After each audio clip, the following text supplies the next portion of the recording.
What outrageous demands have your relatives made? 1. A relative told me they wanted to buy my house but didn't have the money to pay for it right away. They suggested that I transfer the ownership to them first, and in the meantime, I could keep living there but would need to pay them rent every month. Once the rent added up to the cost of the house, they would then give me the money for the house. 2. It's not about money. I had only been married for a little over a year, and my wife was nearly 3 months pregnant when her aunt, a distant relative, so distant that I'm not even sure how we're related, suggested that my wife go on a blind date with her boss's son. If it weren't for my wife stopping me, I would have seriously lost my temper.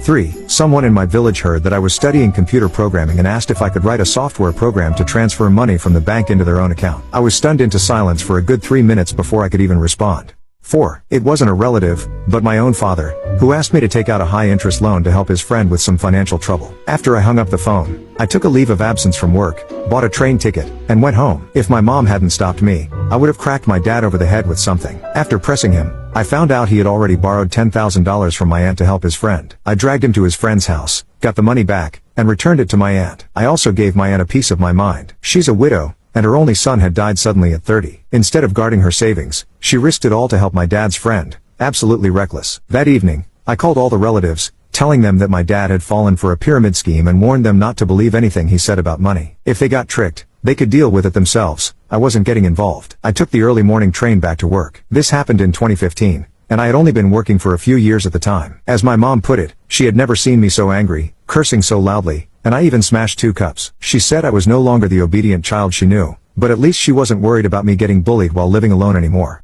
5. Can it count if a relative didn't even ask but just took what they wanted? One of my cousins got married, and at the reception that night, he drank too much and was carried back to his new bedroom by a few people. The next morning, he woke up to find his $200,000 Patek Philippe watch missing. He reported it to the police and posted about it on social media. A few days later, I heard from my dad that another relative had taken the watch while my cousin was passed out on his wedding night. The relative returned it to him, jokingly saying, "I just thought your watch looked nice and wanted to borrow it for a few days. But I forgot. So why did you have to report it to the police?" So if my cousin hadn't reported it, were you planning to forget about it forever? 6. This happened to my cousin. One of my uncles needed money for his business and asked my cousin to lend him some. My cousin replied, "I don't have any money." My uncle immediately said, "Then go to the bank and get a loan." My cousin responded, "Why don't you go to the bank for a loan?" He answered, "Because I'd have to pay it back." My cousin hung up the phone. Later, he called me, asking for money. I told him I was abroad and couldn't lend money to someone in the U.S. He said, "Then ask your friends or classmates to lend me the money." I replied, "My friends and classmates in the U.S. are all paying off mortgages. They don't have any money." He then said, "Well, tell them to mortgage their houses for a loan." I asked, "Why don't you mortgage your own house?" He replied, "If I mortgage the house, where will I live?" I blocked him right after that. 7. My second aunt asked to borrow my passport. She said she needed it to